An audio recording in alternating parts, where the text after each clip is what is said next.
Okay, I got an email from a friend of mine named Michelle, and she said, "Hey Emily, I hope this finds you well." A bit of a funny email from me, and she said that she's really been thinking about joining the October challenge. Let's don't think of it as a challenge, right? Challenges are kind of like, let's do it. 14 days. It's a challenge. It's a October adventure. It's the October hike. It's the October journey. We're traveling together, and none of us are going to travel perfectly. What would that look like anyways? What would a perfect hiker look like? It actually would probably look really, really, really weird if there was a hiker that had on like brand new shirt, brand new khaki shorts. I'm thinking some tan socks, some boots that lace up. Definitely need to see their legs a little bit if they're going to look like a true hiker with some shorts and some boots on. Maybe some name brands in there like, I don't know, what are some hiking brands? Chaco, Columbia, Cabela. Some good hiking brands. Definitely a backpack. And would the perfect hiker look like someone that's like, okay, and they just hike and hike like a robot, never tripping, never falling, maybe even never sweating, and then they get to the end and they're done, and the rest of us are like, we're like covered in mud and lost half our name brands, and or never even had them to begin with, and our backpacks are empty and we've been borrowing food from each other, but we have like some of the best memories, and we've been cracking up laughing and just had so much fun. And came out when my kids get during the summertime, when they come to me and they say, look at my elbow, look at my knees, they've learned, I say, oh good, those are summer scrapes. I'm so glad to see you've been playing outside. Sometimes they need a Band-Aid, literally like maybe 1% of the time they need a Band-Aid. The rest of the time I say, oh good, and they've learned, look Mom, I have summer scrapes. That means you've been outside having fun. So the perfect hiker, I'm not sure that I'd want that. I don't think that's how I'd want to hike. I don't think that's what I'd want my adventure to look like. So let's don't think of this as a challenge, but just us traveling together. That's truly, truly what it is. And I've thought before, YouTube, I spend time on it and I put a lot of thought into it. But here's the truth. This is such a mutual blessing. When I think about like, do I just want to do this on my own in private?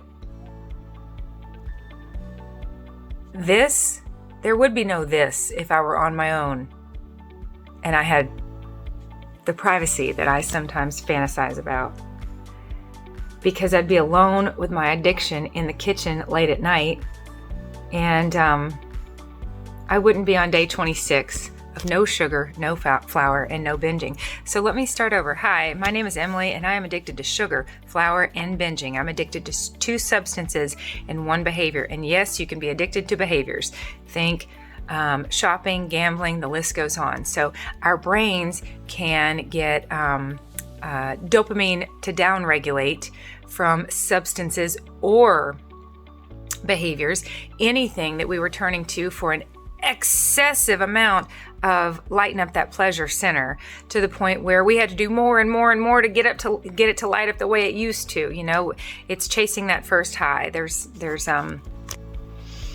It's a spiral, an insatiable spiral downward, which is why I'm not on Facebook. I haven't been on Facebook since 2009 because I noticed that happening with me.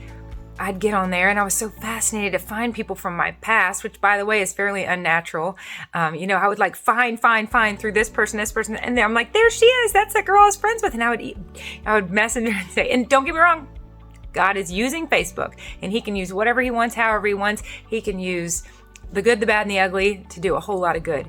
And so I'm not telling anyone to get off Facebook. I'm sharing my experience, which is I would find someone and message them and say, oh my gosh, it's me, it's you, how are you? I'm great, how are you?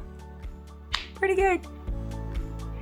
Now what? You know, people are in our lives for seasons. Don't get me wrong. We can reconnect with people and it's amazing. But that was lighting my brain up. Number one, either being able to find people from my past or being able to see lots and lots of pictures. And here's what I found myself doing. I had 2 little kids at the time. They were maybe 3 and 1.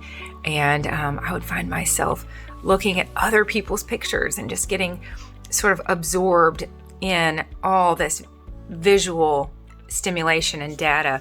And my kids would walk up to me and I'd say, just a second, hang on just a minute, hold on just a second. And a second would turn into 10 minutes and then 30. For what? It was unproductive. And ultimately I made the decision, and it was not easy, but I put it down because there was another element to it. I felt the burden of documenting my whole life and putting it out there for people to see. And I thought, the people that I really want to see my kids grow are seeing them grow. And so that was just nothing but a relief for me to get off there. Again, dopamine down-regulating can happen from substances or behaviors. I'm addicted to sugar, flour, and binging. So here I am on day 26 of no sugar, no flour, and no binging. And when I get to day 30, I'm going to give myself my red 30-day Celebrate Recovery chip. And I thought I was earning that chip by following Brightline Eating perfectly. I'm going to give myself that chip, and there's a part of me that is really bothered by that. It's really bothered by the fact that I have not had a perfect Brightline Eating journey up until this point. But I'm still going to earn that chip. And the reason I'm going to give myself that chip is because I'm addicted to sugar, flour, and binging. And in the past 26 days, I have not had sugar, I have not had flour, and I have not binged. It is important that we keep a healthy perspective, that the tools are not the goals. It's not my goal to use my tools perfectly. It's my goal to build the house. It's my goal to stay sober. It's my goal to not eat the substances or consume the substances that I'm addicted to or engage in the behaviors that I'm addicted to. I compare it to just carpentry with tools. The goal is to build the house. The goal is not to use the tool perfectly. So if there's a carpenter and he's working on a big house and he comes home and his wife says, well, how'd the day go? He would want to report to her how well the house is coming along, not how well he's using the tool to build the house. He might have some awesome new saw and he might say, oh, darn it, I was using the saw and I messed up and it's like, yeah, okay, so but how's the house coming along? How's the house coming along? That's the point. The tool is not the goal. I use Brightline Eating as a tool to get me to my goal, which is sobriety, peace, and freedom from sugar, flour, and binging. This past 26 days, I have included 3 now, bonus meals. And the part of me that is bothered by giving myself my 30-day chip is the part of me that needs to be bothered, and that's the perfectionism. It's important to put a pin in the perfectionism. I'm literally taking a deep breath right now because God has been at work in me, and the beauty of it is, if I had set out to use that tool perfectly, and maybe I did it, well then ultimately I could give myself credit and say, I did it. I did it, you guys. It was a perfect month. Yes. I cannot say that. I can say, wow, I did it. I followed God's lead. And very uncomfortably, but effectively, He led me to consume and enjoy 3 bonus meals. I have a tendency to want to work this into my program so that I can check the box off and know whether or not I did it perfectly. The old me, the old way would say, all right, I'm going to start giving myself 5 bonus meals a month. Well, then I would obsess about those and I would look forward to them and I would say, oh, tonight might be one. And when I don't need it, when I don't care about it, I am surrendered to this program. And to be totally honest with you, I prefer the days that don't involve bonus meals. I just prefer the simplicity of the no sugar, no flour, 3 meals a day, weighed and measured. Those are the days I prefer. And these days that include a bonus meal are days where it got to the point where I discerned that my body needed the calories, not the comfort, and not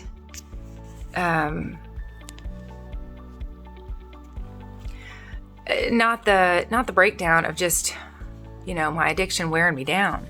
I am earning my son a gift right now with the tally system, and it's coming right along because there are days where I earn 3, 5, 10 tallies in a day, and that's okay. That's okay. These are the beginning stages.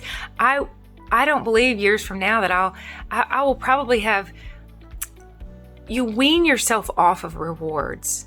Mary no longer gets a piece of candy for pooping in the potty. We were working on that years ago. She got a sucker or a sticker or some kind of reward for pooping in the potty, but once she's real good at pooping in that potty, well, you wean yourself off the rewards. I don't believe I will need these tallies quite like I do now a year from now if I stay the course and keep using them. So the old me would say, okay, bonus meals, I'm going to incorporate this. And then I would obsess, like I said, about, I've still got 4 more. Greg, you want to go out to dinner? Let's go have a bonus meal. Let's go have a bonus. No, brain, no. I want food to be fuel. And while I can enjoy it, and it does comfort me, and I'm going to make a video about that someday, about the fact that food can still comfort us in ways that it didn't used to, actually, in new ways. But we can still enjoy food. Food can still, we can still derive pleasure from it, and it can still soothe our souls. But I want to consume it so that I will have energy to get the work done around me. And part of my work, part of my purpose here on earth, this is in the purpose-driven life, is to enjoy the gifts that God has given me. And it takes energy to enjoy things. It takes energy to have fun with my kids. Michelle, this October adventure it's just that. It's just an adventure. And there's a bunch of us on it. And she says, Michelle says to me, I find myself thinking I'm just not sure I can do it, and I don't want to let you down. I find myself going in circles with Bright Line Eating, seeming to always come back to something that it could really help me so much, but I simply cannot seem to make it even one day from lunch to dinner with nothing in between. Let's see.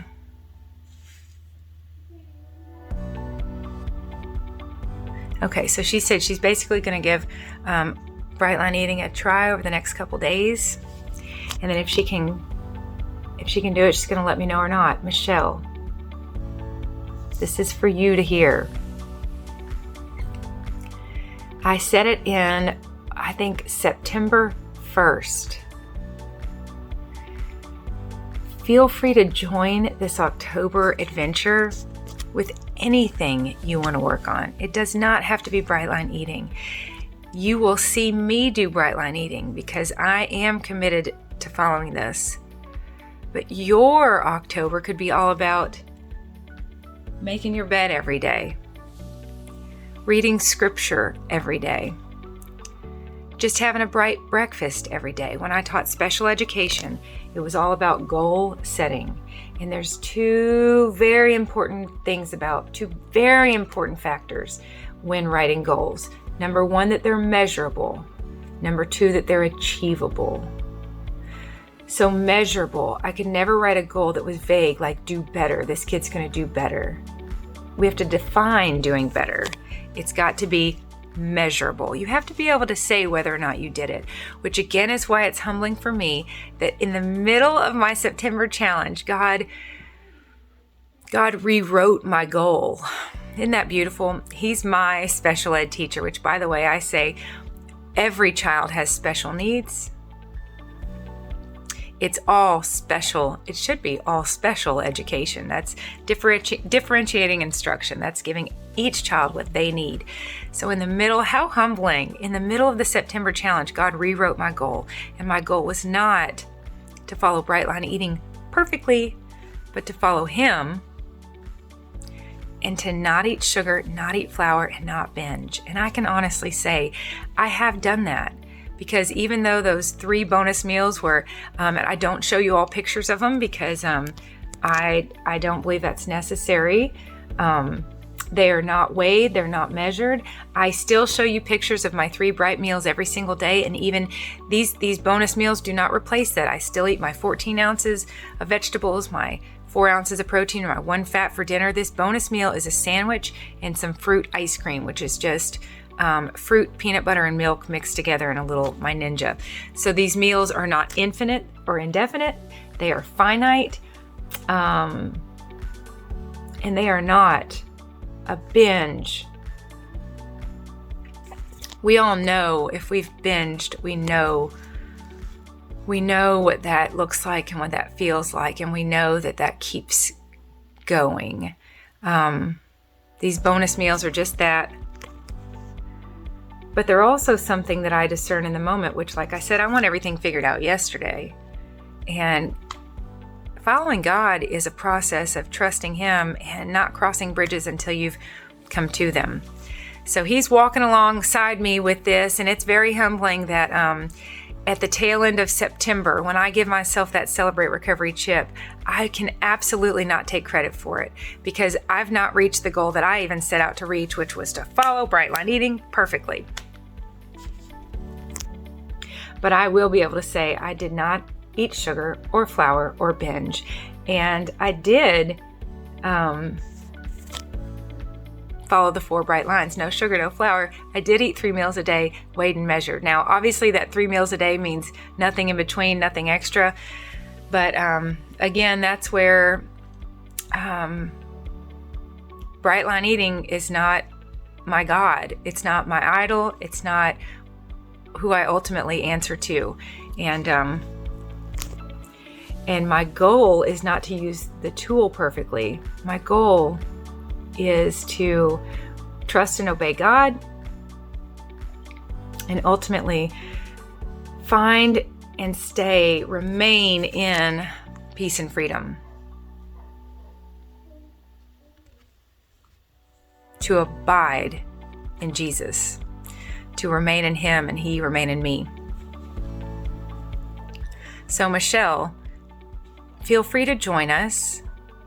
You will see me following Bright Line Eating, and that may get you ready for November. That might get you ready for the next month beyond October when you maybe you will, maybe you won't feel ready or feel the need to follow Bright Line Eating. Bright Line Eating is extreme. And it's a tool to solve or to use to handle an extreme issue. And I'm a 10 plus on the susceptibility scale. It might not even be necessary or a goal for you. And I don't want to plant this seed. I just want to put this out there for perspective. I want you to think about what is your goal and why. Is it your goal to follow Bright Line Eating to the letter? Or is it okay that you eat between lunch and dinner? That's all up to you. I don't know you. I don't know if this issue between lunch and dinner is something you want to work out and take care of, or if it's something that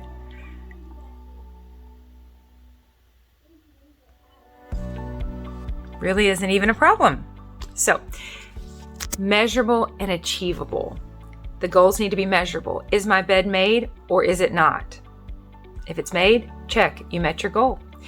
Achievable. It's got to be something within reach, but just far enough away that we've got to stretch to reach it, to stretch and go and to stretch and grow. So, Michelle, I hope that this helps.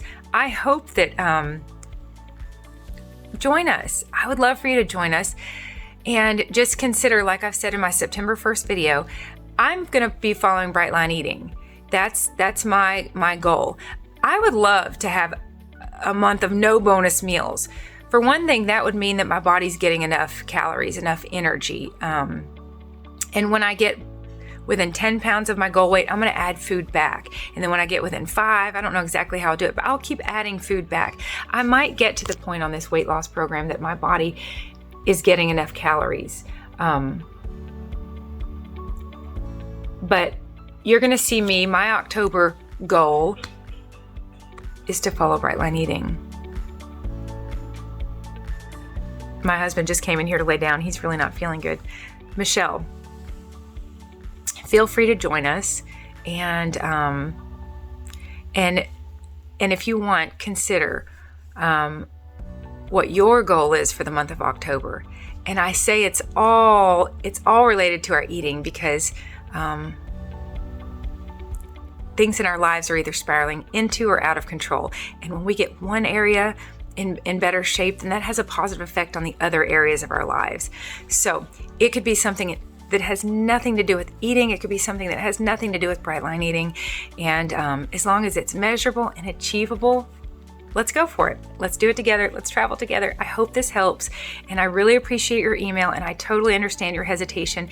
And let me say loud and clear, I am not disappointed when my friends trip and fall. I reach down and help them up the way they do me. So don't ever worry about letting me down. There are maybe 25, I don't even know how many, I haven't counted, so many people on the September list. I hear from 1 or 2 of them a day. If that, I know the others are with us, and I actually know that the others, some of them, I've heard from them and just with the best of intentions joined and then aren't, but it's all good, you guys, because we're all in this together, and we can kind of watch other people on this journey with us and say, ooh, I like their boots, or, oh, I might try that strategy, or, wow, I'm really struggling over here. That's helping me to just watch them succeed, because it's motivating to me, right? So let's just travel together, headed towards whatever goals that we've set for ourselves, and we can cheer each other on. I love you.